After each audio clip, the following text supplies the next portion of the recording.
Hello guys, আমরা চলে এসেছি নতুন একটা ইন্টারেস্টিং মিনি ব্লগ নিয়ে। সেদিনটা ছিল সানডে। আমি আর অরিত্র বেরিয়ে গেছিলাম একটা রাইডে। আমাদের সঙ্গে জয়েন করলো অরিত্রই দুই বন্ধু, অর্ণবদা আর শঙ্খদা। দিয়ে আমরা সবাই মিলে বর্ধমানের পাশে একটা সুন্দর ফাঁকা স্টেশনে গিয়ে আড্ডা মারছিলাম সবাই মিলে। দিয়ে আমার তো একটু বোর লাগছিল, আমি কি করব ভাবছিলাম। দিয়ে ভাবলাম চলো, আমাদেরই ইউটিউব চ্যানেলে আছে আমাদের এনগেজমেন্ট ভিডিওটা, সেখানে আমি দেখি, আপনারা ভালো লাগলে আপনারাও দেখতে পারেন। তারপর আমরা চলে গেলাম একটা সুন্দর রেস্টুরেন্টে অ্যাম্বিয়েন্সটা ছিল অসাধারণ। তারপর আমরা খাবার অর্ডার দিলাম হচ্ছে চা আর পিৎজা।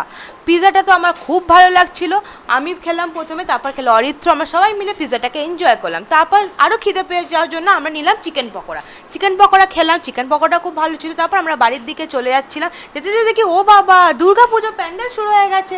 তারপর যাই হোক, অর্ণবদাকে আর শঙ্কদাকে আমরা নামিয়ে দিলাম, আমরাও চলে গেলাম বাড়ির দিকে। ভালো লাগলে চ্যানেলটাকে সাবস্ক্রাইব করুন, লাইক করুন, শেয়ার করুন। Thank you. হ্যালো গাইজ, আমরা চলে এসেছি নতুন একটা